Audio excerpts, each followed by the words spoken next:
Flaxborough's Mothers' Union, in its modest way, prided itself on sobriety. This was not a moral position so much as a matter of etiquette. The women of St. Saviour's were far too genteel to make a fuss over what others did, provided it wasn't done in their hall. Thus, when the incident occurred during the annual spring bring and buy, it was the quiet sort of scandal that did most good by whispering, not shouting. It began innocuously enough, trestle tables along the nave walls, bunting in church-approved hues, and the faint aroma of lemon sponge, lilies, and floor polish. Mrs. Lucy Brindle, whose sense of order was exceeded only by her suspicion of outsiders, was counting out change for a jar of marrow chutney when Mrs. Partridge, one of the vicar's lady helpers, began to sway gently before the raffle table. At first, it was assumed she was overcome by the heat the radiators had been left on since matins, as Mrs. Brindle refused to entrust the boiler to the curate. But then Mrs. Partridge smiled in a way that suggested she had just remembered a particularly unsuitable hymn, and announced, "That's the best sherry I've had since the Queen's Jubilee," before sitting down rather suddenly beside the embroidery stand. By the time the vicar's wife hurried over her smile tight, her pearls rattling faintly, the gossip had already begun to bubble like a well-skimmed stock. Someone whispered that Mrs. Partridge had not in fact touched sherry. Someone else, with greater authority, claimed she had drunk from the teapot reserved for special visitors. It was Mrs. Harbottle, the organist, who uttered the word gin. She did so with the air of one unveiling a crime against nature. By mid-afternoon, word had spread to the butcher's, the station waiting room, and the borough council offices, where it was received with mild amusement. The idea that the Mothers' Union custodians of moral tone and jam competitions might have accidentally served gin instead of tea was far too delicious to resist. At 4:30, Sergeant Love of the Flaxborough Police was dispatched unofficially to look into the matter. He arrived with his usual mixture of courtesy and embarrassment, found the teapot under discreet guard in the vestry, and sniffed. His eyebrows rose. "I'd say that's 90 proof," he murmured, "if it's a drop." The vicar's wife, Mrs. Glenda Teasdale, flushed. "Sergeant, that was meant for the trifles. Mrs. Brindle said she'd poured a thimbleful into each for courage." "Only," Mrs. Brindle interjected, her mouth a determined line, "the trifles weren't touched. The gentleman from the Rotary took them home for the wives. I do hope indeed," said the sergeant, closing the teapot lid firmly, "we'd best make sure no more of your congregation ends up, spiritually elevated." By evening, the Mercury had the story. Under the headline, "Teapot Temptation at St. Saviour's," a reporter with a taste for mock solemnity suggested that the Mothers' Union might have unwittingly ministered to spirits more potent than usual. When Inspector Purbright read the article the next morning at his desk, he smiled faintly.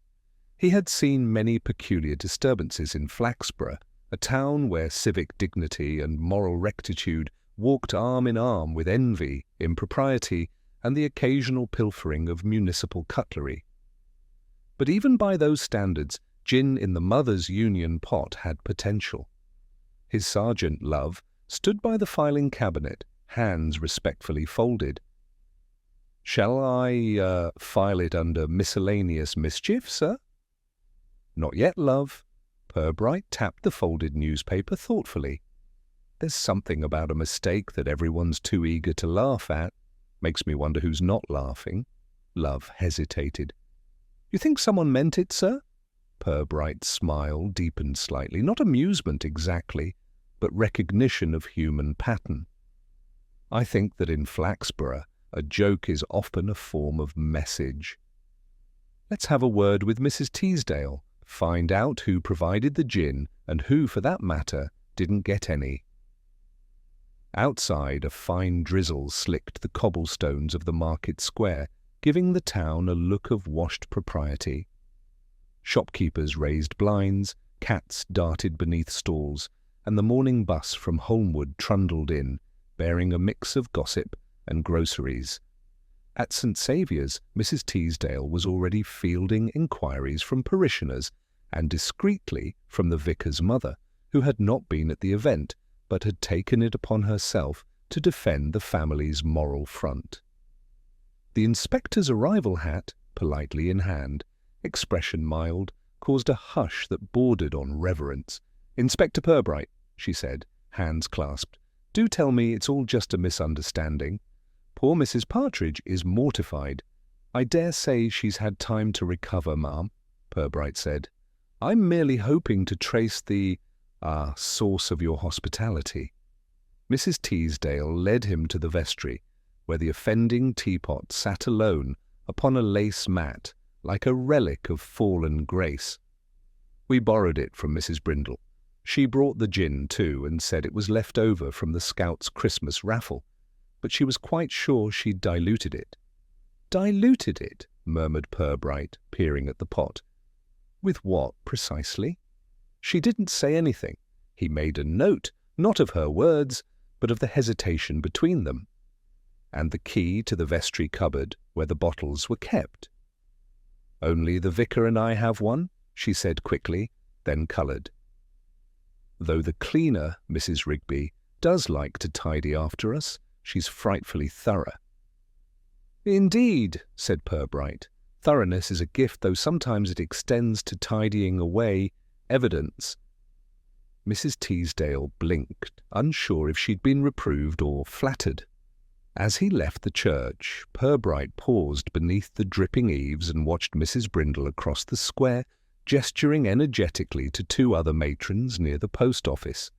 Their faces, rapt and scandalized, suggested that the matter had already entered its second stage, communal interpretation. He buttoned his coat, glancing once more at the faintly absurd newspaper headline. Behind such absurdities, he knew, lurked truths no less real for being ridiculous. Somewhere in Flaxborough someone had chosen gin as a weapon. And in Flaxborough weapons were seldom used without purpose.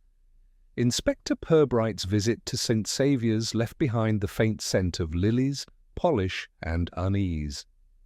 As he walked back across the market square, his shoes clicking lightly on the wet cobbles, he was aware of eyes at shop windows. In Flaxborough, police presence seldom passed unremarked. The town had its own delicate scale of scandal, and it was still adjusting to the idea that gin could topple the spiritual backbone of the Mothers' Union. At the police station, Sergeant Love had already assembled a modest dossier clippings from the Mercury, a list of attendees and a note from the chemist, who confirmed the teapot's residue to be nearly pure gin. Purbright read in silence, the corners of his mouth faintly twitching. "Mrs. Brindle still insists it was an accident, sir," said Love. "Says she thought the bottle contained cooking sherry. She kept it in her larder since Christmas. Has she offered to produce the bottle?" "She has. Only it seems to have gone missing." Purbright glanced up. "Gone missing?" Love nodded. "Claims her husband used it to clean his paintbrushes, though he doesn't remember doing so." The inspector placed his spectacles neatly on the desk, as though they too were contemplating this. "A convenient lapse. Let's pay them a call, Love. Nothing reveals the truth quicker than a domestic disagreement." The Brindle residence was on the edge of town, a neat semi-detached with lace curtains that trembled slightly as they approached. Mrs. Brindle answered the door with the air of one preparing to forgive in advance. "Inspector Purbright, Sergeant Love. You'll forgive the state of things. I've been frightfully busy answering calls since that dreadful article." Purbright stepped inside, hat in hand. "It's been a lively 24 hours, Mrs. Brindle. I wanted to clarify a few matters, if I may." She led them into a front parlour filled with crocheted antimacassars and the faint perfume of furniture polish. On a tray sat 2 cups of tea and a plate of untouched digestives, an attempt at control amid chaos. "I expect this is all rather amusing to some people," she said briskly, "but it's caused no end of trouble. My husband's been down at the Rotary Hall all morning defending our good name." "Your husband being one of the gentlemen who took home the trifles?" Purbright asked mildly. She blinked. "Yes, though he gave his away." "We hardly touch sweets, Inspector. Very commendable." "And the gin, how did it come to be in the church teapot?" Mrs. Brindle's expression tightened. "It was a mistake. I brought a bottle from home thinking it was lemon syrup. You see, the labels came off during washing up." Lemon syrup kept in a gin bottle? Purbright's tone remained benign. "Well, it was a convenient size." She hesitated, eyes darting toward the hallway. "You'd best ask my husband, Inspector. He's the one who poured it out." Mr. Brindle arrived a moment later, smelling faintly of turpentine and resignation. A short, stooped man with permanently anxious eyebrows, he looked at the officers as though already guilty of something he had yet to identify. "I just did what Lucy told me," he said. "She said bring the cordial for the trifles, so I did. I didn't know anything else." Purbright regarded him thoughtfully. "You poured it into the church teapot?" "No, sir. The bottle went missing before that. Lucy said she'd sorted it." "Indeed," said Purbright softly. "It seems to have sorted itself." Mrs. Brindle drew herself up. "Inspector, are you suggesting nothing at all, madam? I'm merely interested in how a bottle manages to walk from one household to a church vestry." He let the silence stretch. The tick of a mantel clock filled it, loud and deliberate. It was Mr. Brindle who broke first. "You'll want to speak with Mrs. Rigby," he muttered. "She's always about, tidying things that don't belong to her. Last week, she borrowed Lucy's teapot to freshen up the spout," she said. Purbright inclined his head slightly. "A useful lead." "Thank you." As they left, Love muttered, "She's hiding something, sir." "Undoubtedly," said Purbright, "but not necessarily what she thinks she is." They walked toward the churchyard, the drizzle having grown into a steady, whispering rain. The gravestones gleamed faintly, names half obscured by moss. Mrs. Rigby's cottage lay beyond the rectory garden, a squat building with smoke rising reluctantly from the chimney. She opened the door before they could knock, as if she'd been expecting confession rather than company.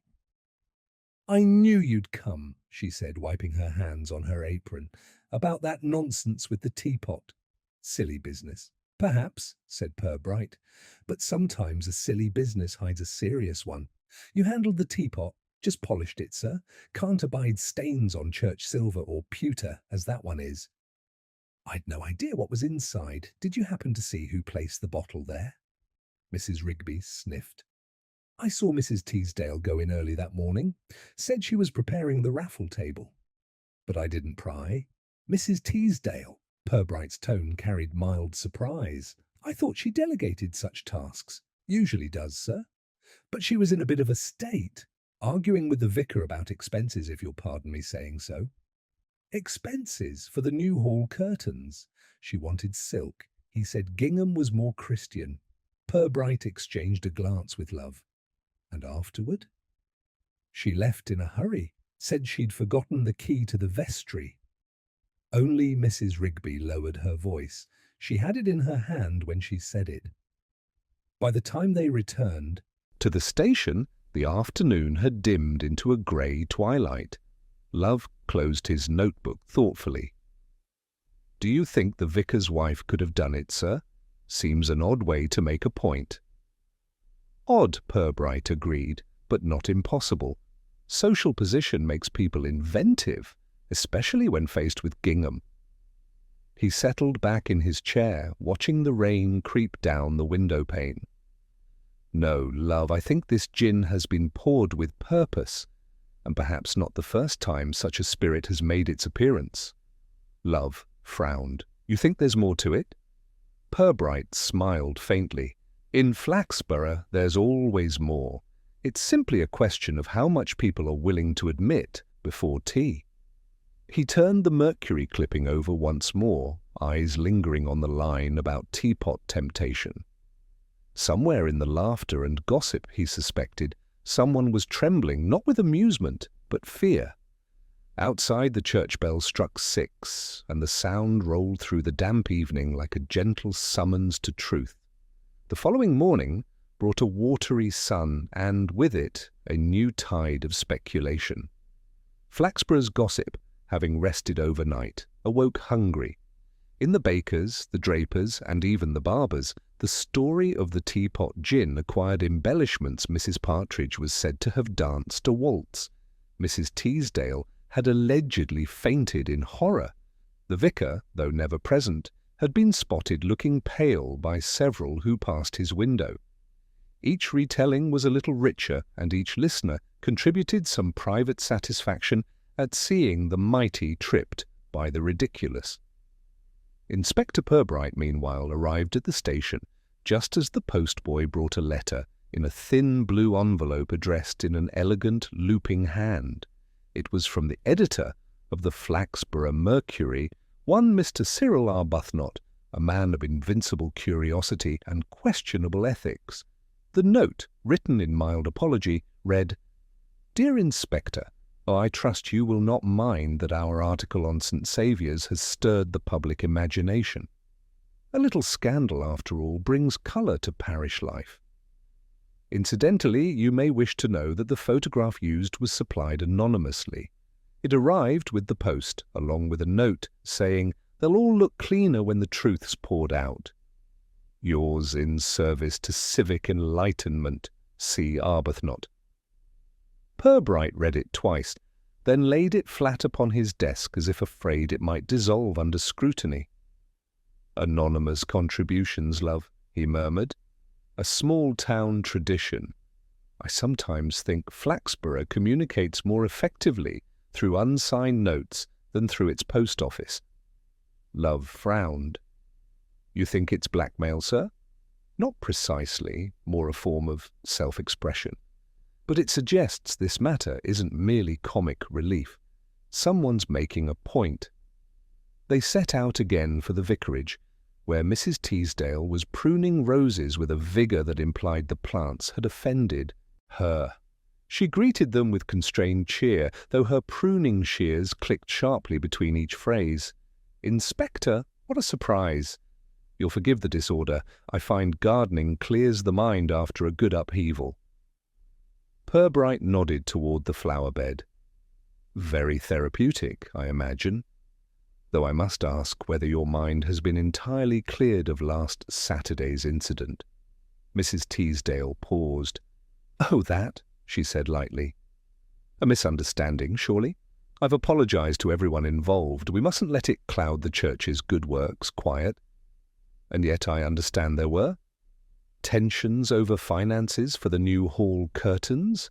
Her tone sharpened. "I see Mrs. Rigby's been talking again. That woman couldn't hold a secret if it were nailed shut."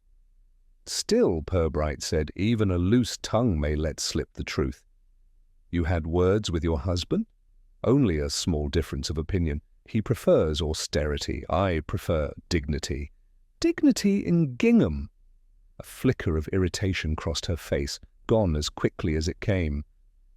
"You must understand, Inspector, that I simply want St. Saviour's to appear respectable. Visitors judge a parish by its drapery more than its doctrine." He smiled mildly. "Indeed. But someone may have wished to judge you, Mrs. Teasdale, by other means. Were you aware that the photograph of the Mothers' Union meeting was sent anonymously to the Mercury?" She blinked, taken aback. "Well, yes, the reporter mentioned it. But surely that's not unusual." "Perhaps not, yet I find the note accompanying it rather specific. He quoted the line about things looking cleaner when the truth's poured out. Would you happen to know what that might refer to?" Her shears hesitated above a rosebud. "No idea. People write such nonsense." When they left her, Purbright stood by the vicarage gate for a long moment, gazing back at the orderly garden.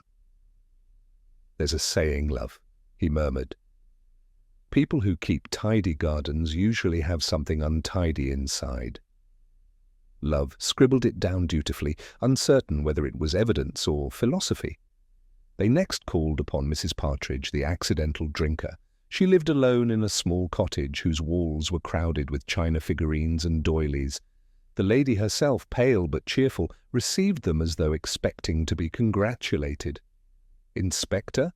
Oh, I do hope you're not here to arrest me. I've never felt so mortified." And yet, she giggled, some of the ladies said I was quite merry. "I suppose I might have been," Purbright smiled. "No crime in that, Mrs. Partridge, but I would like to know whether you recall anything unusual before you felt it. Elevated." She pursed her lips. "Now that you mention it, I do remember hearing voices near the vestry, Mrs. Brindle, and another woman. I didn't see her mind, but she had that sharp way of speaking, like a person correcting a child." Could it have been Mrs. Teasdale? Mrs. Partridge thought.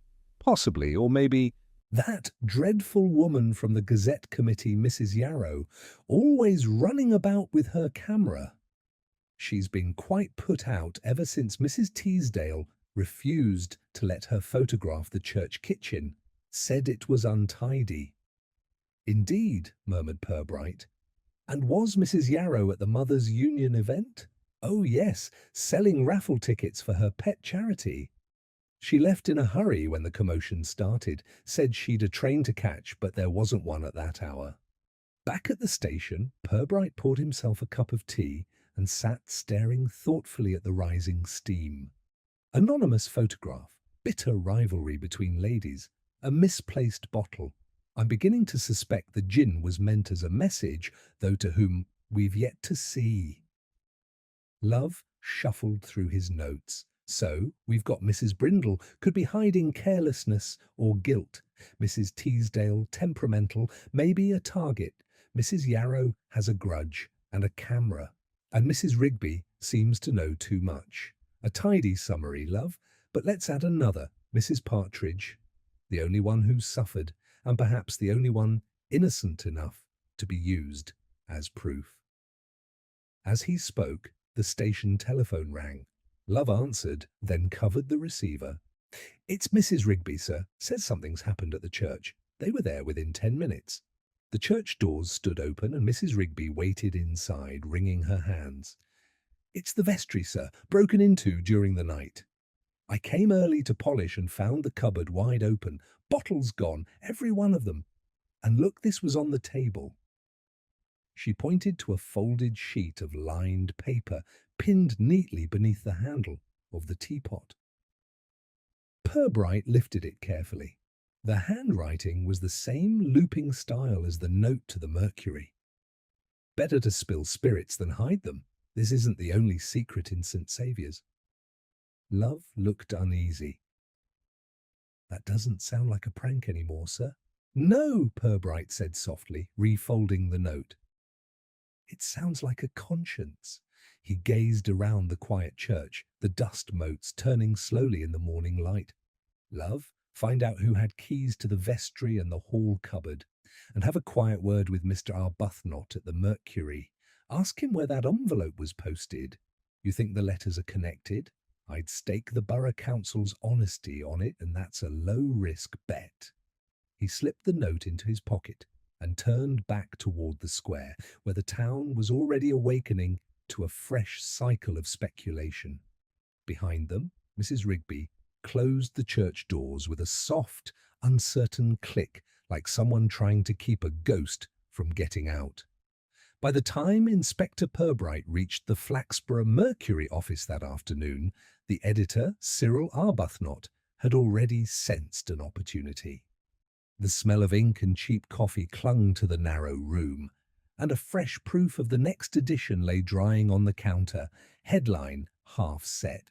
"Police baffled as church struck." Again. Purbright regarded it with polite disapproval. "An enterprising use of the word baffled, Mr. Arbuthnot," he said mildly. "Would you consider revising it to interested? It's less libelous." Arbuthnot, a wiry man with restless fingers and spectacles that flashed like semaphore, grinned. "Inspector, I'm merely keeping the public entertained. Nothing sells faster than a mystery with religious undertones, especially when gin is involved." Purbright took a seat, uninvited but inevitable. "I imagine, then, that your anonymous correspondent has become quite valuable to you." "Ah."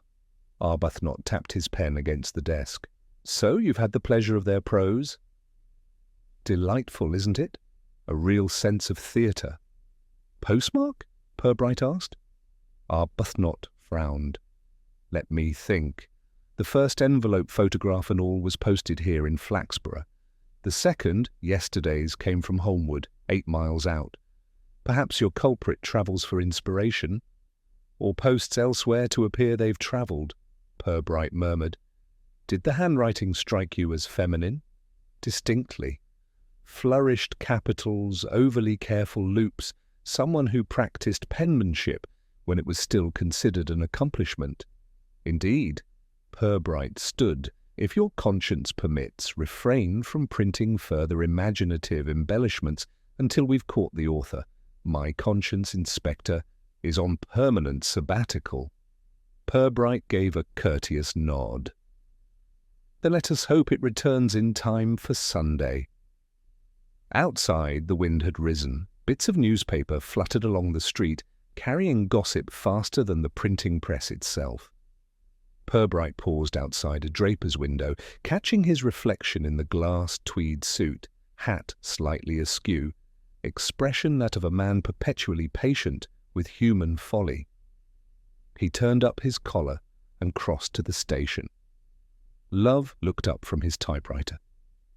"Got something, sir?" "The post office clerk says a parcel matching the description a brown envelope, thick, was mailed from Holmwood by a Mrs. Yarrow 2 days ago, addressed to the Mercury, claimed it contained church event photographs." "Ah," said Purbright softly. "Mrs. Yarrow again, the woman with the camera and a grievance." "She runs that Gazette committee," Love said, "likes to think of herself as a social watchdog. A pity she seldom recognizes her own bark," Purbright replied.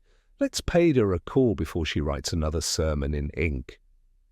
Mrs. Yarrow lived in one of those late Victorian houses whose lace curtains had the defensive stiffness of character armour. She met them at the door with brisk courtesy, her camera hanging like a badge of office. "Inspector, I did wonder when you'd appear. I suppose you're investigating all this nonsense about the Mothers' Union. I've told everyone it's been blown entirely out of proportion." "Then you're ahead of me," said Purbright mildly. "I'm merely trying to understand why a woman with such a keen eye for composition would send an uncredited photograph to the local paper." Her smile faltered. "I beg your pardon? The photograph printed with the article." "Anonymous submission posted from Holmwood." She stiffened, the pearls at her neck catching the light. "It's quite possible I sent it. I contribute regularly to the Gazette section, Inspector. We journalists often submit under pseudonyms." "And the accompanying note?" "Note?" she echoed faintly. "What note?" "The one suggesting the town would look cleaner when the truth's poured out." A curious metaphor, wouldn't you say? She looked momentarily trapped, then recovered. "If I wrote that, Inspector, it was intended humorously. You can't imagine how the parish thrives on piety and gin, both in excess." "I try to imagine, Mrs. Yarrow," Purbright said gently, "but reality always surpasses fiction. Tell me, what were you doing in the vestry before the bring and buy?" Her hand went to her pearls again. "I wasn't in the vestry. I was near it, taking photographs of the raffle prizes. Mrs. Brindle asked me to. I never touched the teapot, if that's what you're implying. I rarely imply, madam. People do it for me.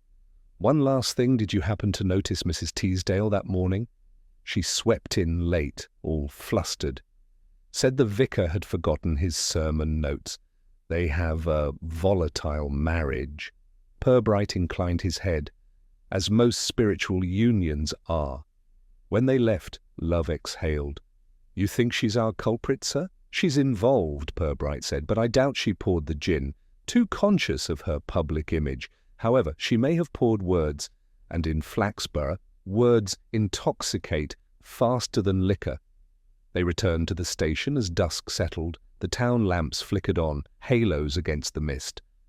Purbright sat again at his desk, unfolding both anonymous notes side by side. "Love, look at the phrasing here. Cleaner when the truth's poured out. And the second, better to spill spirits than hide them." Similar rhythm. Moral overtones, even scriptural irony. Who in our little drama delights in sermonizing? "The vicar's wife," Love said at once. Then uncertainly, "But why write them herself, sir?" Purbright smiled thinly. "Because guilt sometimes seeks disguise in righteousness. Still, let's not rush to canonize her motives. Bringing in the teapot again, I want the inside examined for fingerprints." Quietly, while Love fetched it, Purbright leafed through the event list from the Mothers' Union table. His finger paused halfway down. Among the items donated for sale was a parcel of homemade lemon syrup, Mrs. Teasdale. He leaned back, the faintest spark in his eyes. When Love returned, he said, "One more call tonight, I think. The vicarage again." The lamps in the vicarage garden cast soft halos on wet gravel. Mrs. Teasdale opened the door herself, wearing a cardigan and an air of brittle politeness. "Inspector, truly you mustn't keep revisiting me. People will talk." "They already do," Purbright said. "Might I step inside a moment?" Reluctantly, she led them into a sitting room fragrant with roses and faintly, unmistakably, of lemons. "You've been busy," he remarked. "I've been bottling cordial for the fete," she replied, a little too quickly. "Would it be the same cordial you provided to the Mothers' Union last week?" Her eyes narrowed. "If this is another attempt to embarrass me, on the contrary, madam, I'm trying to avoid embarrassment for everyone." He lifted a glass from the tray and sniffed. Curious scent, quite similar to juniper. "That's nonsense," she snapped. "Just lemons and sugar." Purbright's gaze drifted to a cupboard door ajar in the corner. Behind it, the necks of several bottles gleamed. "Would you mind if I had a look?" She stood very still. "I see no reason," but Love had already moved forward, and when he lifted one out, the label half-torn read, "Gordon's Dry Gin." A faint film of sugar crystals ringed the rim. Mrs. Teasdale sat down suddenly. "It was never meant to go that far," she whispered. "Only to make her ridiculous. Just a little reminder that respectability can't be bought with ribbons and raffles." "Mrs. Brindle?" Purbright asked. She nodded miserably. "She's been undermining me for years, whispering that the vicar's wife is too proud. So I poured just enough into the teapot to make her look careless. How was I to know Mrs. Wood the Partridge drink it?" Purbright regarded her for a long, silent moment. In Flaxborough, Mrs. Teasdale, intentions seldom stop where one places them. They travel like gossip or gin. She looked up sharply. "You'll arrest me, I suppose?" "That depends," Purbright said softly, "on whether you intend to repent or to publish." Outside, the church bell tolled 7, deep and measured.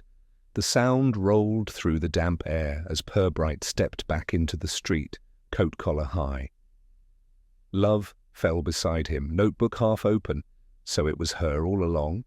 "Partly," Purbright said, "but I suspect someone else has been stirring the pot, someone who prefers their mischief served in print.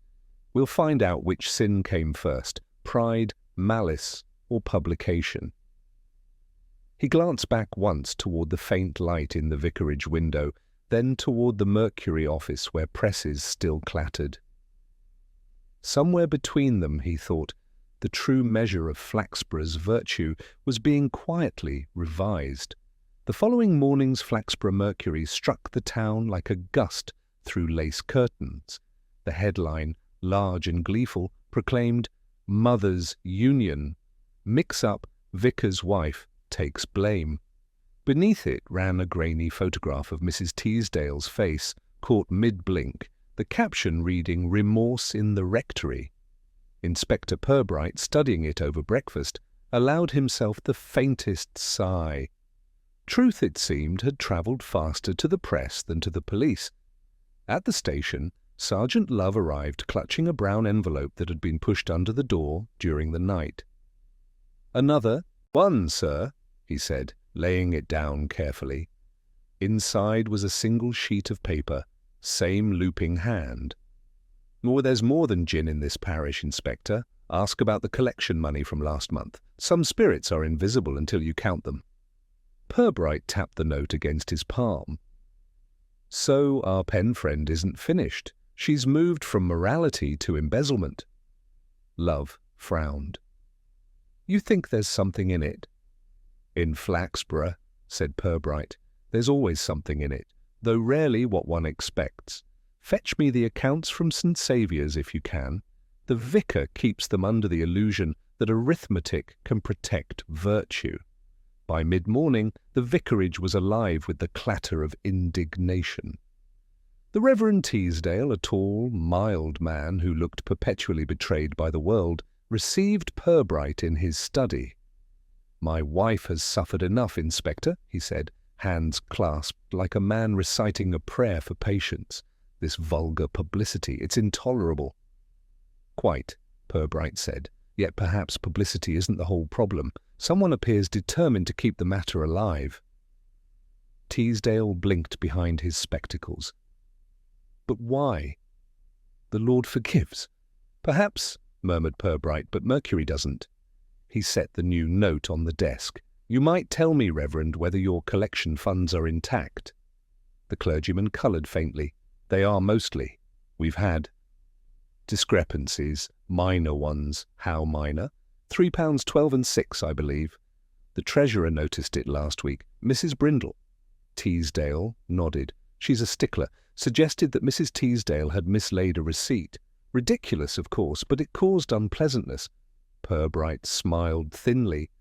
"Unpleasantness has a way of fermenting, Reverend, like fruit left too long in a larder."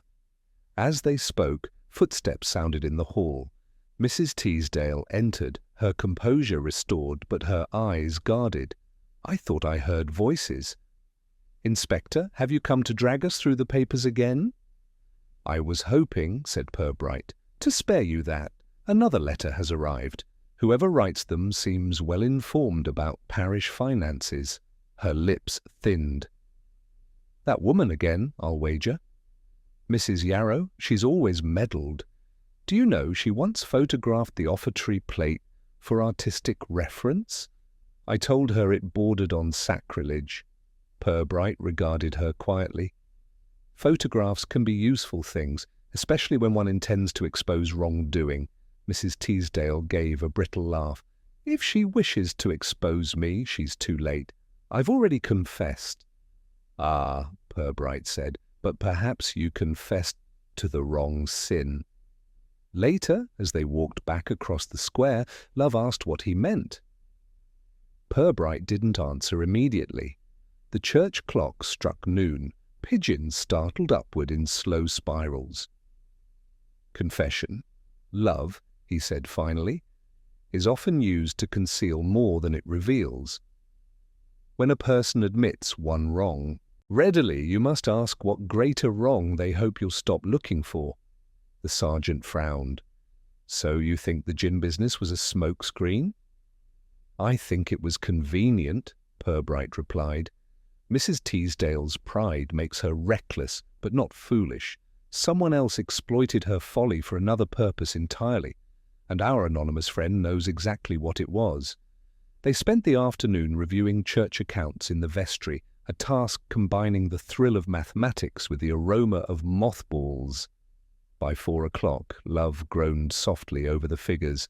"Every entry looks proper except this 110 shillings for extra cleaning materials.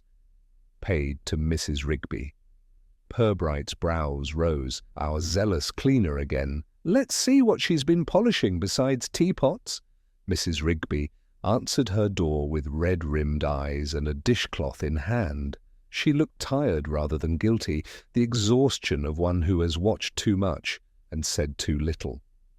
"Inspector, I heard about poor Mrs. Teasdale," she said. "I never meant harm, but people must learn you can't scrub out sin with disinfectant." "Wise words," said Purbright. "Tell me, Mrs. Rigby, did you notice any irregularities with the collection money?"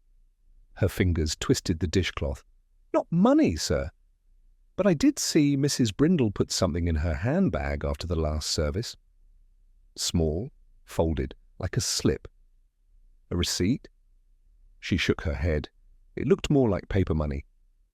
And she looked round first like a cat with a fish. As Purbright thanked her and left, a thin drizzle began, soft and persistent. "Love," he said, "how many of our players so far have handled both gin and cash?" "Mrs. Brindle," Love answered. "Treasurer for the collection, supplier of the bottle, precisely. Let's see what her arithmetic looks like when we subtract a little self-righteousness. They found Mrs. Brindle arranging jars in her pantry, the labels all facing outward like soldiers. Her greeting was sharp. If this is about those miserable pennies, I've accounted for every farthing." Purbright smiled. "No doubt. But a letter suggests otherwise. Someone thinks you've been less than transparent." Her eyes flashed. That Yarrow woman again. She'd smear anyone to sell her wretched Gazette. "I wonder," Purbright said mildly, "if she'd risk it without evidence. Tell me, Mrs. Brindle, when you prepared the accounts, did you perhaps round a figure or two to spare embarrassment? I assure you the Almighty audits more harshly than I do." Her lips pressed into a line. "You police think everyone's crooked. I gave my life to that church." "I'm sure you did," said Purbright softly. "But devotion can be an excellent disguise for self-interest. It keeps the conscience tidy." Her hand trembled as she reached for a jar. "You can't prove anything." "Not yet," he said, "but proof has a habit of finding me often through the post." They left her pale and trembling. As they walked away, Love whispered, "You think she took the collection money?" "Possibly. Or perhaps she merely rearranged it to appear missing. Either way, she's afraid of being found out." Purbright glanced up as they passed the church. A light glowed faintly in the vestry window. "Strange," he murmured. The Reverend said no one was to use it after dusk. They stepped inside quietly. The air smelled faintly of polish and something sharper, the ghost of gin. On the table lay a pile of papers, and beside them the familiar brown ink pen. But no one was there.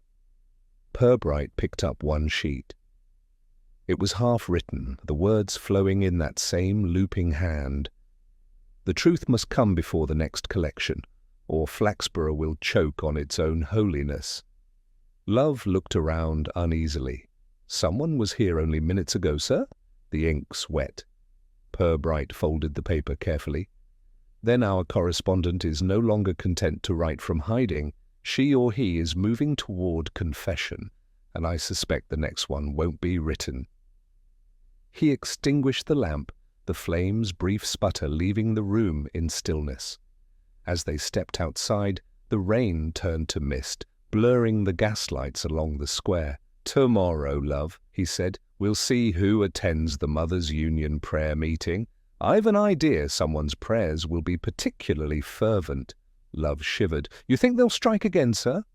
Purbright buttoned his coat. "In Flaxborough, people seldom stop at one sin when it's made the first so entertaining." Inspector Purbright arrived at St. Saviour's the next morning, before the bell had finished striking 8. The fog that drifted in from the river made the churchyard seem half dream, half memory. Gravestones leaned like weary parishioners, and the hedges dripped from the night's rain. He paused under the lich gate to watch Mrs. Rigby, approaching with her mop and tin pail, both swinging in rhythm with her determined gait. "Early as ever," she said when she saw him, "though you'll find no one inside yet. The Reverend's gone to the printers for the new hymn sheets. His wife's in bed with one of her headaches. I told her gin's a fine cure, but she didn't see the humour. Purbright smiled. I imagine her sense of humour's been under strain. You're preparing for the prayer meeting tonight? That's right. They'll expect the pews to shine as if holiness depended on reflection. She set down her bucket, wiping her hands. Inspector, you've not caught the mischief-maker yet. Not yet, Purbright said gently. But I expect they'll attend tonight's meeting. Guilt likes to keep an eye on its own handiwork. Inside, the church smelled of damp hymnals and disinfectant. Love arrived a few minutes later, notebook already open. I checked with the post office, sir. No letters posted this morning. Whoever's writing them might be delivering by hand now, then we'll keep watch tonight. But quietly, Purbright's eyes moved over the pews, the altar rail, the brass plaques. The person we seek isn't a criminal in the usual sense, love. There's someone trying to wash a conscience by splashing it over everyone else. They returned to the station for the better part of the day, reviewing witness statements. The pile of papers from the vestry incident lay on Purbright's desk like an untidy sermon. He leaned back, rubbing his chin. There's a pattern here. Each letter shifts blame from one woman to another, yet none touches the men of the parish. Curiously selective righteousness. Love frowned. Could it be personal, sir? Some old feud among them? In Flaxborough, love, every feud is old. The question is which one has ripened enough to ferment into blackmail. Just after 4, Mrs. Partridge arrived unannounced, clutching her handbag like a life-preserver. Inspector, I can't bear it another day. They're saying terrible things about me, that I was drunk on purpose. And now they whisper about the collection money too. I swear I know nothing about any of it. Purbright guided her to a chair. Calmly, Mrs. Partridge. Tell me who says such things. Mrs. Brindle, for one, but she's always disliked me. Oh, and Mrs. Yarrow hinted she had proof of moral weakness. Can you imagine? Me, I've never touched spirits in my life before that dreadful afternoon. Mrs. Yarrow told you that directly. She cornered me outside the co-op this morning, said perhaps I'd best donate the prize teapot to the church to make amends. Then she laughed. It wasn't a kind laugh, Inspector. It was the sort of laugh people use when they already know too much. When Mrs. Partridge left, Purbright sat very still. Blackmail, love, he murmured. But not for money or reputation. In a town like this, it's far dearer. By evening the fog had thickened again, curling through the square like a living thing. St. Saviour's lights glowed softly through the mist, the sound of footsteps echoing on wet stones. The Mothers' Union meeting was due to begin at 7. Purbright and Love took discreet seats near the back, behind a column that offered shadow without full concealment. The pews filled slowly. Mrs. Brindle arrived first, stiff-backed and formidable, nodding curtly to all but Mrs. Yarrow, who followed close behind, carrying her camera case as if it were a weapon. Mrs. Partridge came next, looking timid and overpowdered. Finally, Mrs. Teasdale entered, pale and composed, every gesture deliberate. For the first 20 minutes the gathering proceeded in strained decorum prayers, apologies for recent unpleasantness, and a brief reading about forgiveness. Then Mrs. Yarrow rose, her tone sweet as vinegar. If we're to forgive, perhaps we should start by being honest about what we've done. Or taken. Murmurs rippled through the pews. Mrs. the Brindle stiffened. Are you implying something, Mrs. Yarrow? I'm merely repeating what I heard, that the collection tin was lighter last month than it ought to be. That's slander, Brindle snapped. If anyone's short of honesty here, it's not me. Mrs. Teasdale's voice cut through the tension like a thread pulled too tight. Ladies, please, this is neither the time nor the place. Oh, I think it's precisely the place, Mrs. Yarrow retorted. Perhaps Inspector Purbright would agree, if he were here. Perhaps he does, said Purbright quietly from the back. The turn of heads was almost theatrical. Mrs. Yarrow's mouth fell open. "You were listening?" "Observing," Purbright corrected. "It's a habit."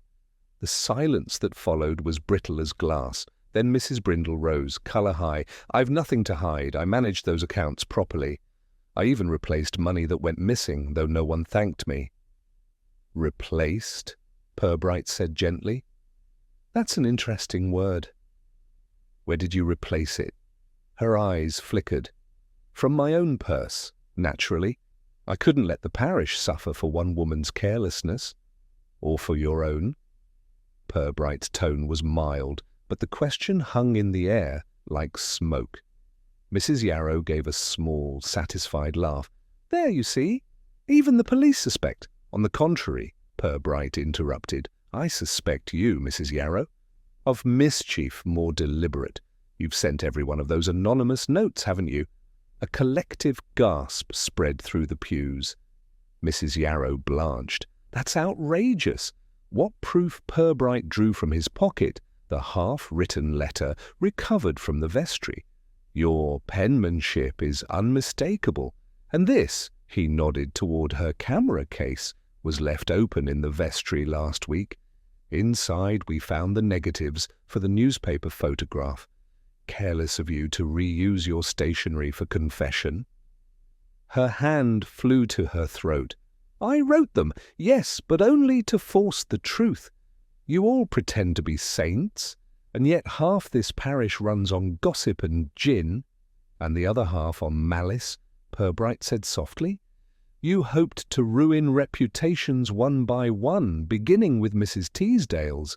But you didn't anticipate that someone might play your game better, someone who poured actual gin into a pot to make your whispers look tame." Mrs. Teasdale rose slowly, face pale but steady.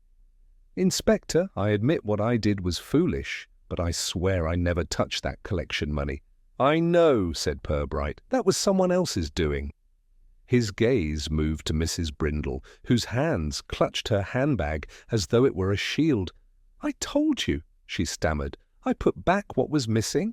"Yes," Purbright said, "because you'd borrowed it first. A trifling sum you thought temporary, but when you saw Mrs. Teasdale humiliated, you realized the timing was perfect. Her disgrace would hide yours." A horrified murmur swept the room. Mrs. Brindle sank back into her seat, lips trembling. "I didn't mean harm, only to teach her a lesson. She looks down on everyone, and now you've both learned something of humility," Purbright said gently. The silence that followed was not peaceful. It was the silence of embarrassment, the awkwardness of decency rediscovering itself. At last Purbright turned toward the doorway, where the fog pressed like another listener. "Sergeant, would you be so kind as to escort Mrs. Yarrow to the station? I believe the editor will be most interested to hear how her stories were sourced." As they left the church, Love murmured, "It's a tangle of pride, sir. Gin, gossip, and greed." Purbright gave a small nod. "Indeed, Love, the 3 Gs of Flaxborough morality, and all intoxicating in their own way." The bell began to toll again, its echoes rolling out across the square. Behind them, the women sat frozen amid the pews, like figures in a morality play that had forgotten its ending. "Tomorrow," Purbright said quietly, "the town will wake, buy its paper, and decide it knew the truth all along." Love sighed. "Do you think they'll learn from it, sir?" Purbright's smile was faint, only to whisper more carefully. The next morning, Flaxborough wore the look of a town cautiously recovering from embarrassment. The mist had lifted, leaving the square clean and brittle under a pale sun. Yet there was something strained about the air, as if the weather itself sensed too many whispered apologies drifting among the shop fronts. Purbright walked from the police station to St. Saviour's at a deliberate pace, nodding to townsfolk who greeted him with forced brightness. He had become, overnight, the custodian of Flaxborough's conscience, a position he neither sought nor particularly enjoyed. The church door stood ajar again, the scent of polish and cold stone mingling in the nave. Mrs. Rigby was at her usual post, mopping the tiles in determined silence. She looked up when he entered, the lines around her mouth deepening. "They've all been in this morning, sir. Mrs. Brindle first, bringing flowers, then Mrs. Teasdale, bringing tears. I had to mop twice." Purbright smiled faintly. "I trust no one brought gin, not this time. Though the vicar's sermon tomorrow will have to be watered down, he says, lest anyone think we're serving doubles." His humour remains intact then. That's a mercy. He walked slowly up the aisle toward the vestry, pausing beside the pew where last night's drama had unfolded. The echoes of it lingered, not sound but memory. Mrs. Yarrow's shrill justifications, Mrs. Brindle's trembling confession, Mrs. Teasdale's brittle composure held by a thread. Purbright had seen towns survive scandal before, but seldom with such neat symmetry. Yet one thread still tugged at him. He turned it over in his mind as he examined the vestry door, noting the faint scratch marks around the lock. Love arrived a few minutes later, looking both pleased and uneasy. "Mrs. Yarrow's at the station, sir. We've taken her statement. She admits sending all the letters, but says she destroyed the negatives last night before we found her. Claims she didn't want anyone else to be tempted by falsehood." Purbright nodded. In other words, she tidied her conscience before it could be photographed. She'll be charged with harassment? Perhaps, but I suspect the magistrate will call it a public service gone astray. No one in Flaxborough enjoys prosecuting gossip. It's like finding the weather. He stepped back toward the altar rail, his eyes tracing the morning light filtering through the stained glass. "There's still the matter of those collection discrepancies, love. Mrs. Brindle confessed to borrowing the money, but she couldn't account for how the sum matched exactly the value of a new tea service purchased 2 weeks ago. Rather convenient arithmetic. Think she used the church funds to buy it? More likely to replace the old one she broke at Mrs. Teasdale's luncheon, Purbright said dryly. Guilt has a curious way of spending itself. They walked out into the churchyard. Beyond the low stone wall, the town bustled with renewed normality, shop shutters creaking open, bicycles gliding past. Purbright stopped at the gate, gazing toward the Flaxborough Mercury office, where a delivery boy was unloading bundles of the latest edition. "Do you suppose they've found another scandal yet?" Love asked. "They rarely rest long between sermons," Purbright said, "but today should make for interesting reading." He was not wrong. By midday, the town had devoured every copy of the Mercury. The front page featured a restrained headline, "Peace returns to parish after police inquiry," but the subtext carried Arbuthnot's trademark mischief. Inspector Purbright, aided by his indefatigable Sergeant Love, untangled the tangled without breaking a single teacup. Below it, a smaller note announced that Mrs. Yarrow had resigned indefinitely from all civic committees in favour of reflection. Purbright read it in his office, then folded the paper with a wry smile. "Mr. Arbuthnot," he murmured, "has forgiven us by way of ridicule." A generous gesture. Love, who was sorting reports nearby, looked up. "We've had callers all morning, letters of thanks mostly, though Mrs. Brindle sent a fruitcake. And a note saying she's stepping down as treasurer." "Conscience wrapped in cellophane," Purbright said. "We'll take it as evidence of repentance. Mrs. Teasdale's being quiet," Love added. "The Reverend says she's spending her time writing a devotional pamphlet, Temptation and Teapots. He asked if we'd like an advance copy." "Not unless it comes illustrated," Purbright said. "Still, it will help her feel virtuous again, and that's half the cure." The telephone rang. Love answered, listened, and covered the receiver. "It's the vicar, sir. He's asking if you'll attend a small gathering at the hall tomorrow evening. Says it's to reaffirm community harmony." Purbright's eyebrow rose. A ceremony of collective absolution, no doubt. Very well, we'll attend. Perhaps they'll even serve lemonade this time. The next evening, the hall glowed with warmth and anxious goodwill. The women of the parish had overcompensated magnificently. Tables were laid with embroidered cloths, sandwiches in perfect symmetry, and a punch bowl that smelled reassuringly of fruit, not juniper.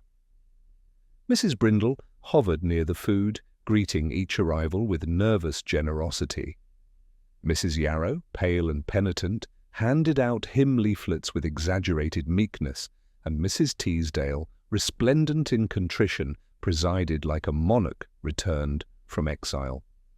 Purbright and Love stood near the entrance, quietly observing the choreography of social redemption. The conversations were earnest and a little forced, like actors over-enunciating in the final act of a play. At last the Reverend cleared his throat and called for silence. "My friends," he began, "we have all, in our own ways, erred and strayed.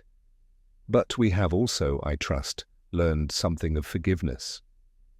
There were nods, murmurs of approval, even a few tears.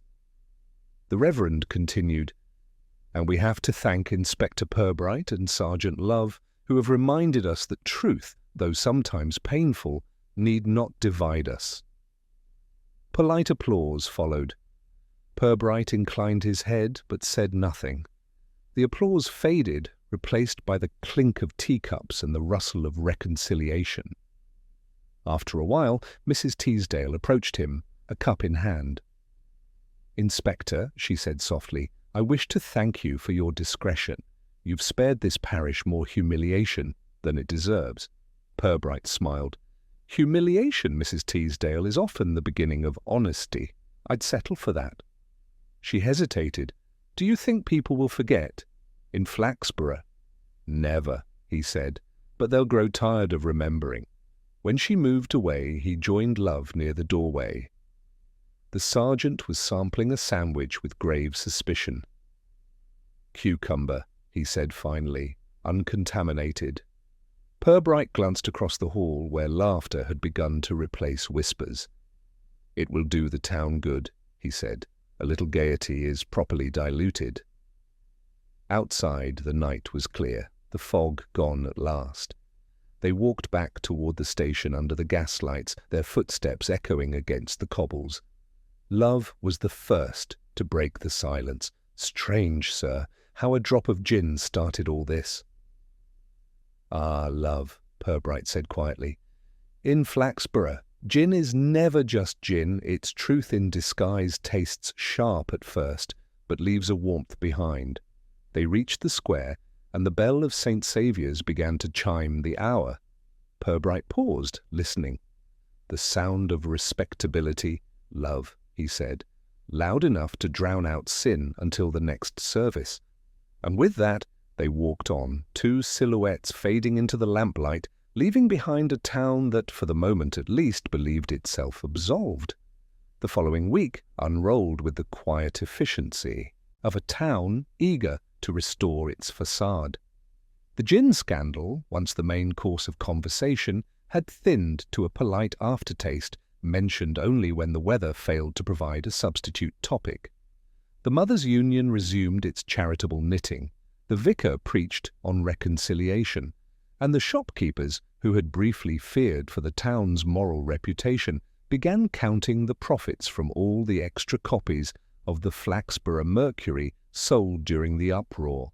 Purbright, meanwhile, returned to the more mundane rhythms of police work: stolen bicycles, a quarrel over a garden boundary, and the mysterious disappearance of a ham from the co-op's Christmas storage. Yet even as these small absurdities filled his desk, his thoughts drifted back to St. Saviour's. There was something unfinished in the air of that little parish, not guilt, precisely, but an imbalance, like a painting that had been cleaned too vigorously. On Tuesday afternoon he received a visit from Cyril Arbuthnot, the Mercury's editor. The man looked more rumpled than usual, which for him was an accomplishment.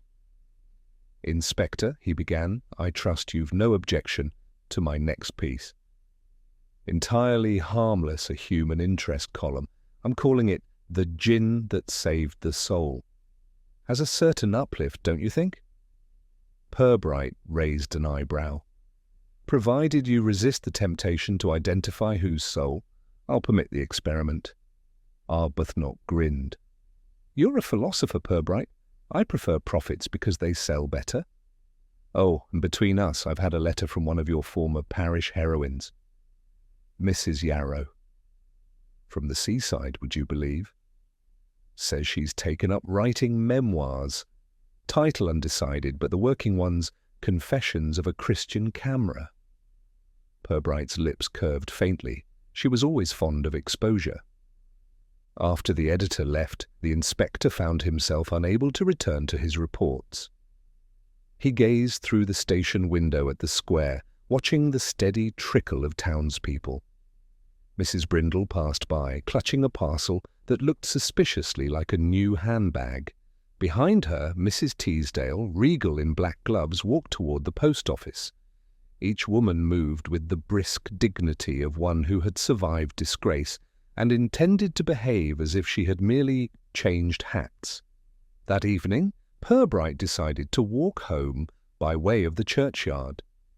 The air was crisp, the moonlight giving the headstones a shy luminescence.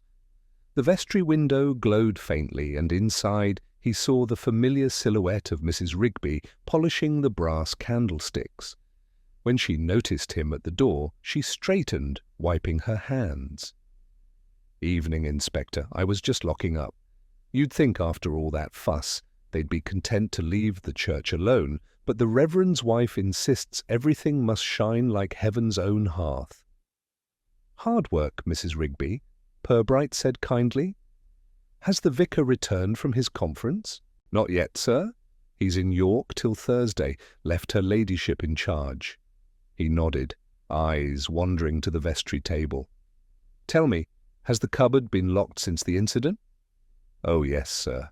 The key never leaves Mrs. Teasdale's chain now. She keeps it on her bedside table, she says, for moral security."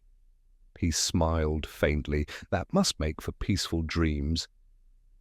As he stepped back outside, a low sound drifted from the hall adjoining the church, a kind of muffled thud, followed by a scrape. Purbright hesitated, then gestured for Mrs. Rigby to stay behind him. The hall was unlit, save for a thin line of lamplight beneath the kitchen door. He pushed it open gently. Inside, Mrs. Teasdale stood at the sink, her back turned, hands moving quickly. On the counter beside her lay a half-dozen bottles, their labels soaked and peeling. She started when she heard him. "Inspector, you startled me. I do apologize," he said evenly. "A late hour for washing bottles, isn't it?" Her hands stilled. They were for the fete. "I've been making cordial," the ladies insisted. Purbright stepped closer, noting the faint scent that rose with the steam. "It wasn't lemons this time." "Cordial, yes." "With Juniper's blessing, I see." Her expression flickered. "Old habits die hard, I suppose, but there's no harm in it, surely. I thought we'd all agreed to let the past rest." He studied her quietly. "Rest, yes, though I wonder what keeps it so awake in your kitchen. You're not still trying to cleanse your reputation by fortifying the refreshments." Her composure cracked. "You don't understand," she whispered. "After what happened, the parish started avoiding me. Even the grocer looks away. So I thought perhaps if I offered them a little cheer at the fete, they'd remember I'm human." "A noble instinct," Purbright said softly. "But history suggests gin and redemption make poor partners." She gave a trembling laugh. "It was only a few bottles, Inspector. I meant no harm." "I believe you," he said, "but others may not be so generous next time, especially if another Mrs. Partridge finds herself uplifted at tea." She covered her face with her hands. "Oh, what a fool I've been!" Again. He waited, letting the silence settle like dust. Then in a gentler tone, "Mrs. Teasdale, forgiveness doesn't come bottled. It comes by allowing people to forget. And Flaxborough, for all its faults, forgets very easily if one stops reminding it. When he left her, she was still standing by the sink, the steam curling around her like faint incense. Outside, the air smelled faintly of frost and faintly, too, of juniper. The next day the fete proceeded without incident. Lemonade was served, pure and blameless. The raffle raised a modest sum for church repairs, and Mrs. Teasdale smiled graciously beside her husband as if the previous week had been a bad dream. Purbright attended briefly, content to watch from the edge. Flaxborough was returning, as it always did, to the comfortable hypocrisy of normal life. In the late afternoon, when the crowd had dispersed and the square began to empty, Love joined him by the fountain.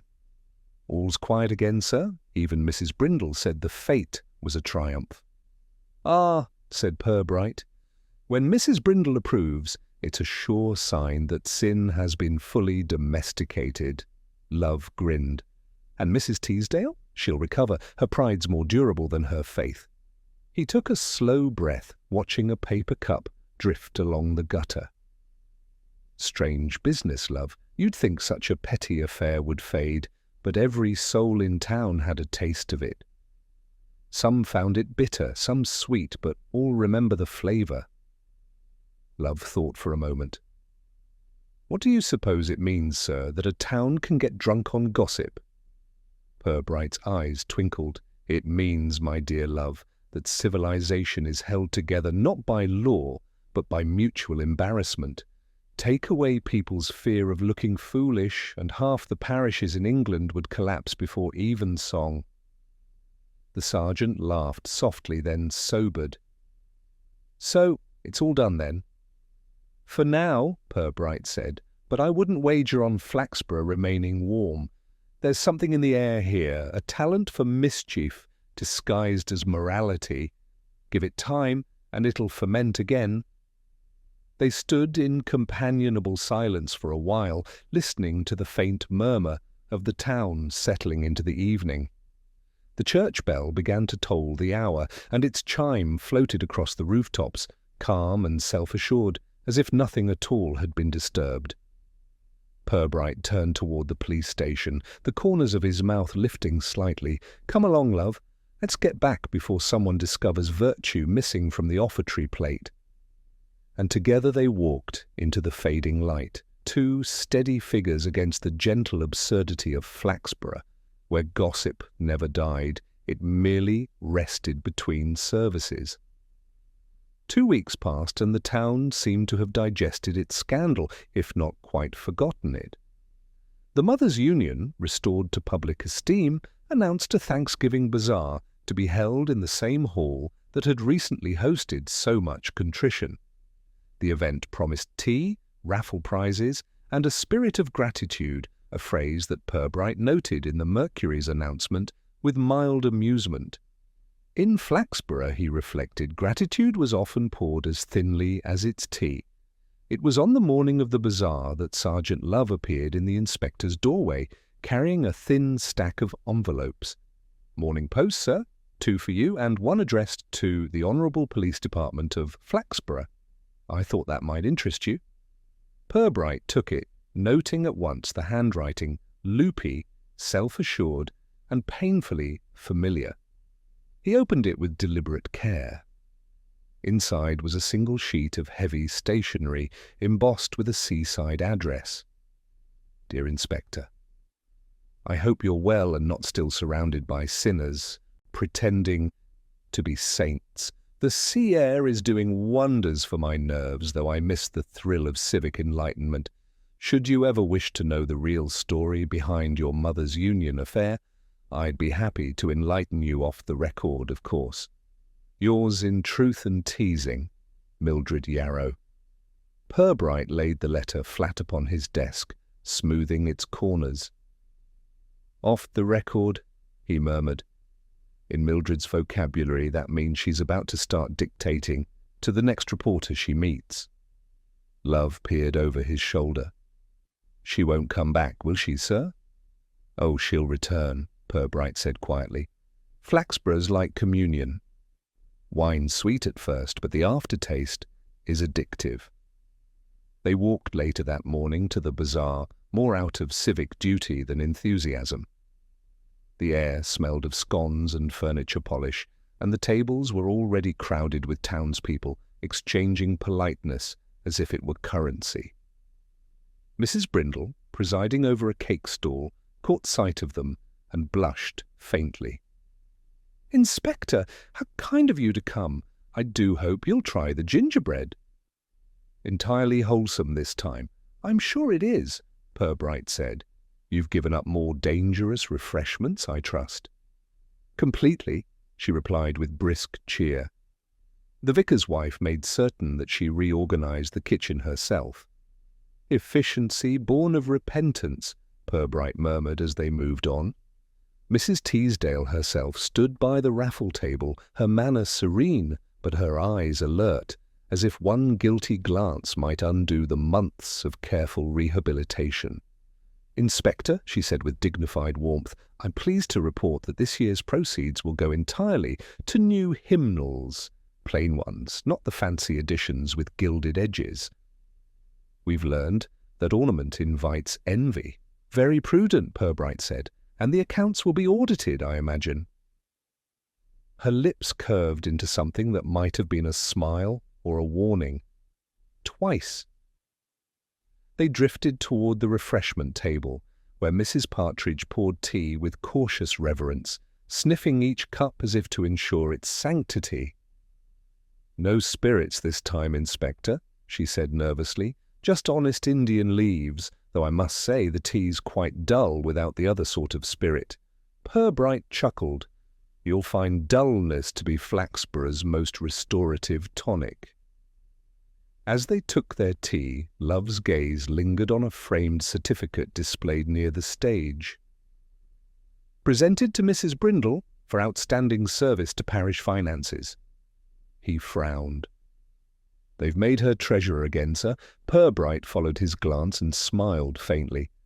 "Rehabilitation complete, you see. Nothing redeems so effectively as the community's short memory." Love shook his head. "You'd think they'd be more careful." "In Flaxborough," Purbright said, "care is reserved for preserving appearances, not preventing repetition."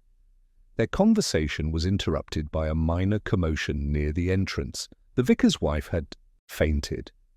For a moment the scene teetered on the edge of fast teacups abandoned mid-sip, gasps rising like startled pigeons.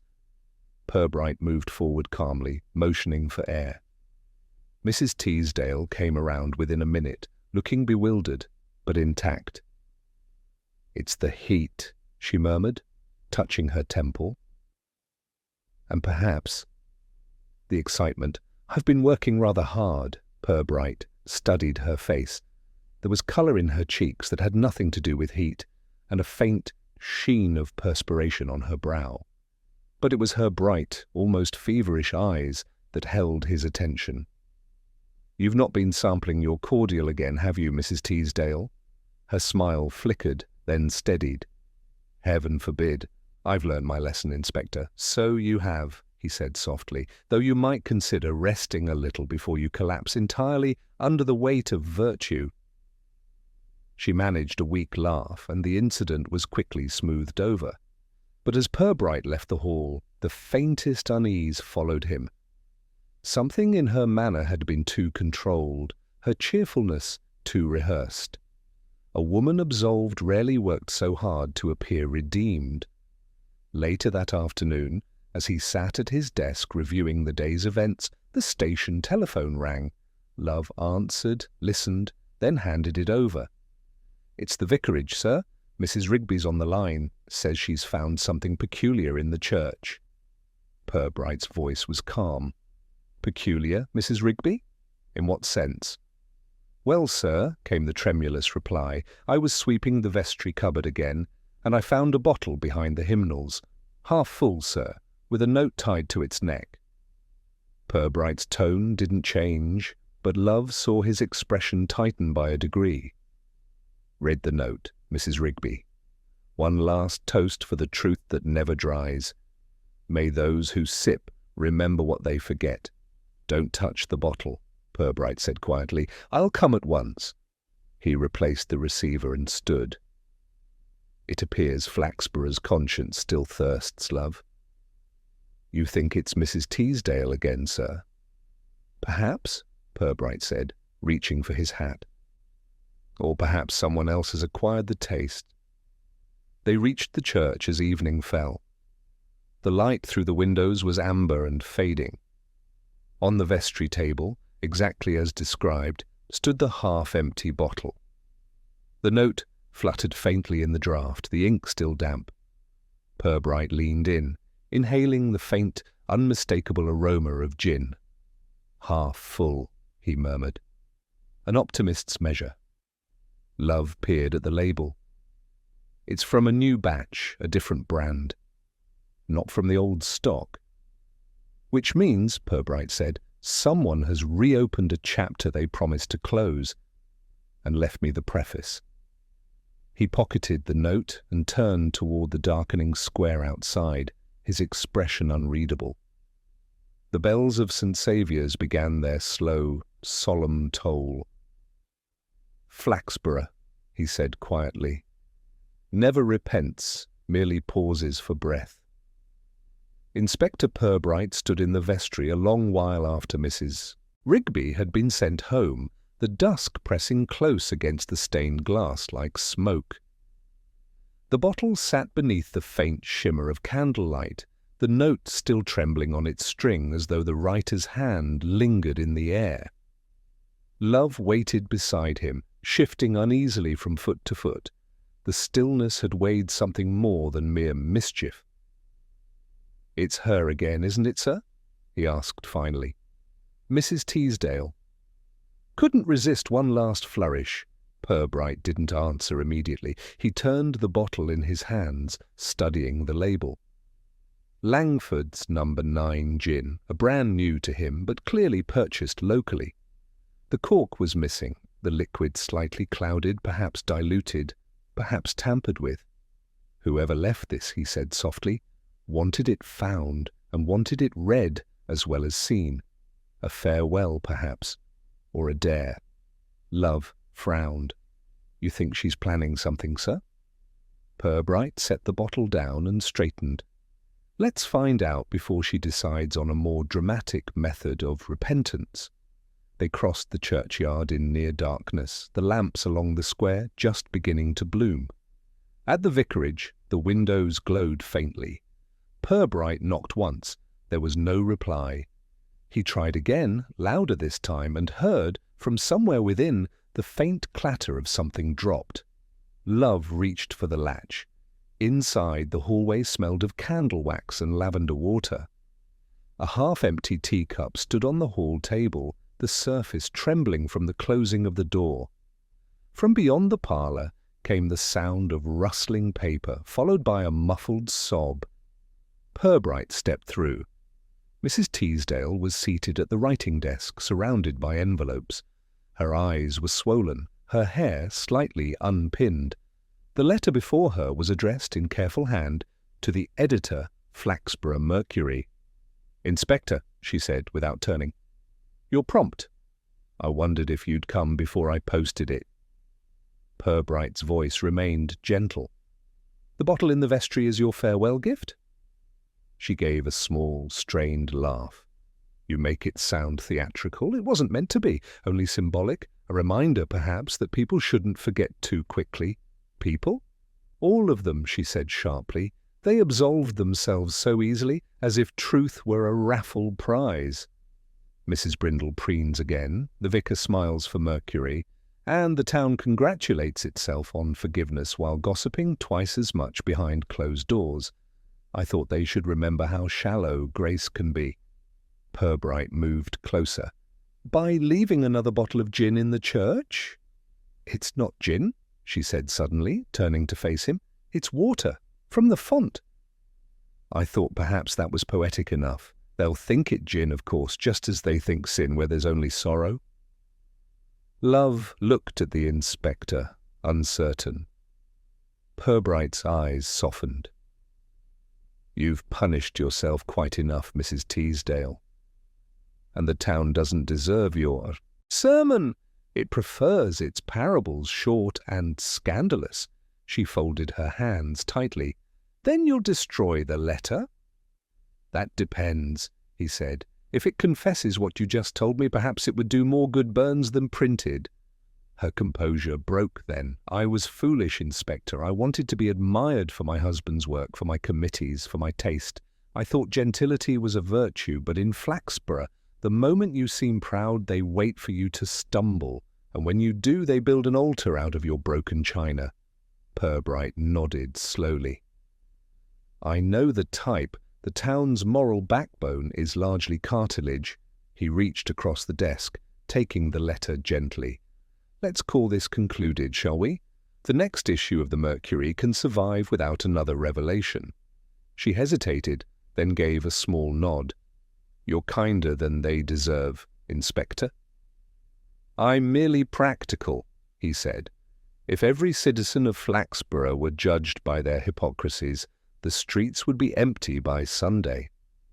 As they left the vicarage, Love exhaled heavily. So it's over at last? Almost, Purbright said. There's one errand left. I'd like to see what's really in that bottle. Back at the church, he uncorked it under the flickering gaslight and poured a small amount into a glass flask. The scent that rose wasn't juniper. It was faintly metallic, with a trace of sweetness. He dipped a finger, touched it to his tongue, and frowned. Water, yes, he murmured, but not from the front. Then from where? Love asked. Purbright replaced the cork carefully. The river, I'd wager, and recently drawn. Mrs. Teasdale meant it as symbolism purification, but I suspect the bottle's journey was shorter than she admits. Someone else may have handled it before she did. Love blinked. You mean someone's still playing games? Purbright smiled faintly. In Flaxborough, games seldom end when the whistle blows. The following morning confirmed his suspicion. A note arrived at the station, unsigned but typed this time, clipped and precise. Well, the inspector may rest easy. The town's spirits are safely bottled again, for now. Love read it twice, frowning. Typed, sir. Not Mrs. Teasdale's doing. No, Purbright said, tapping the paper. A different voice, one that enjoys the stage but dislikes applause. Likely someone who saw the vestry last night, or heard we were there. Mrs. Rigby, perhaps. Or even our friend from the Mercury keeping the legend alive for his readers. You think it's Arbuthnot? Purbright's eyes twinkled. A journalist who can't resist a moral fable, entirely plausible, he'll write about this for months under the heading Local Colour. By midday, the story had indeed made the rounds again, whispering that the church was haunted by the ghost of gin, that bottles appeared and vanished like omens. Purbright let it run, unchecked. Truth, he knew, would do less good than myth. That evening, as the lamplighter moved down the square, Purbright stood by his office window, watching the reflections blur in the glass. Love was finishing paperwork behind him. Funny thing, sir, the sergeant said after a while. For all the fuss about gin and letters and gossip, no real crime was committed. Nothing stolen, no one hurt. Purbright smiled. Ah, Love, that's where you're wrong. Plenty was stolen, peace of mind, reputations, dignity. The victims simply won't admit it because it would make them human. He turned from the window, taking his hat from the peg. Lock up when you're done. I'm going to the hall for a cup of proper tea. I have a feeling they'll be serving it without additives.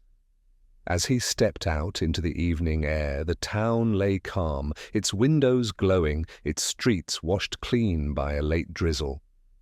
Somewhere, faintly, the church clock began to strike 8. Each chime rolled across the square like a sigh, neither guilt nor forgiveness, but something comfortably in between.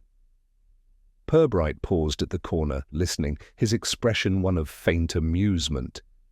Another piece restored, he murmured to himself.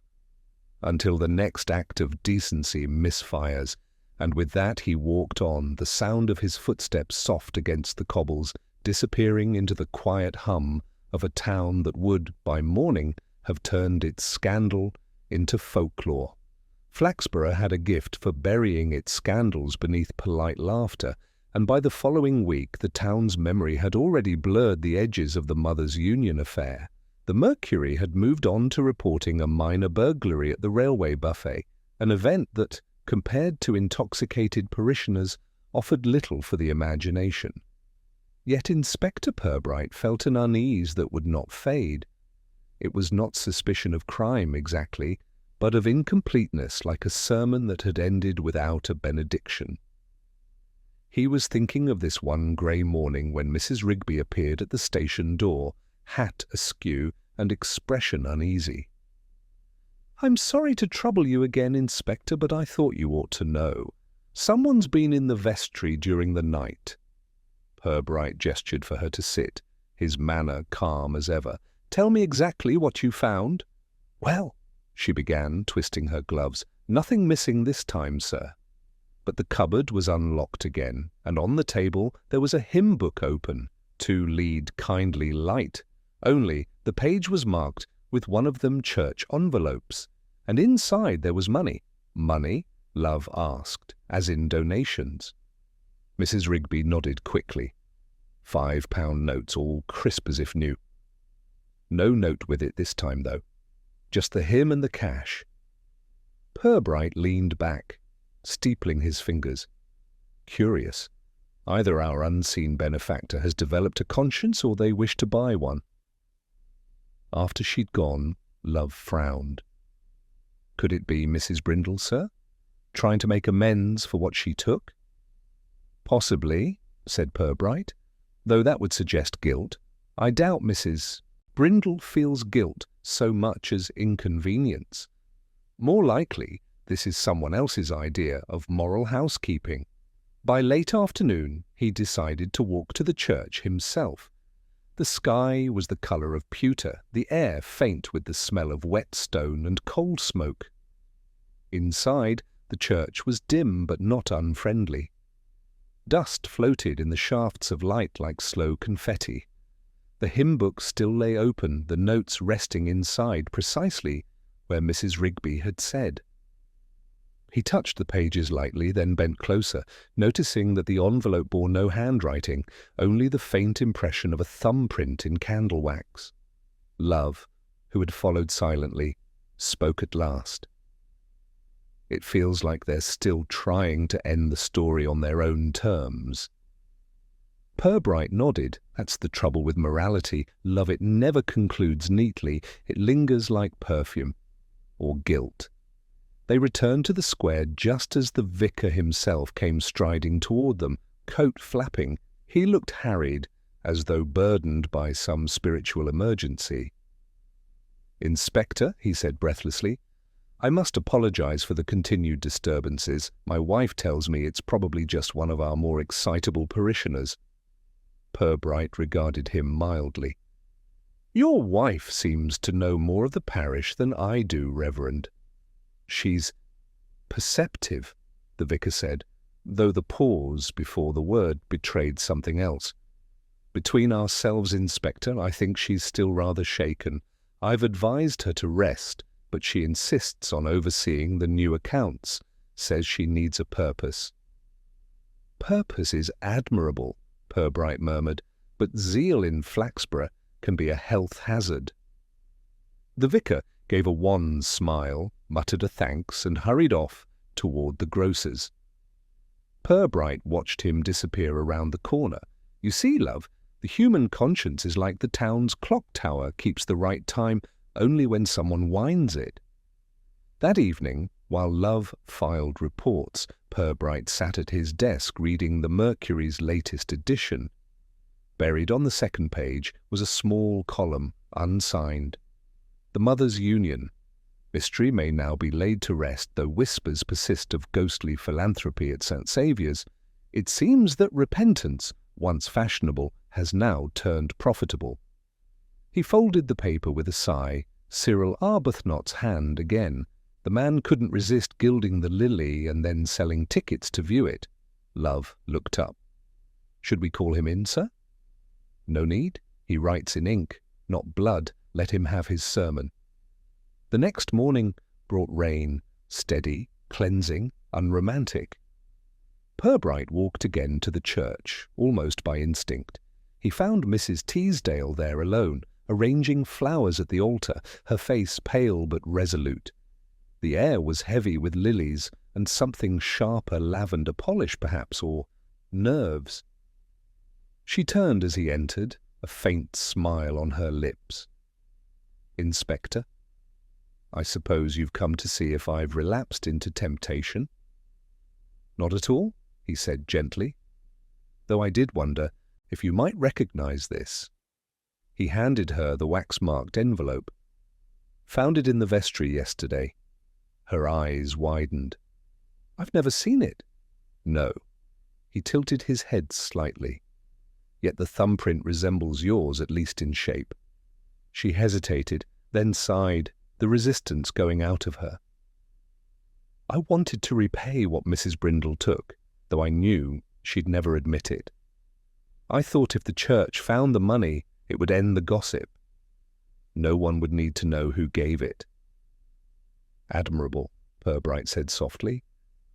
And yet you placed it in such a way that someone would surely find it and tell the tale.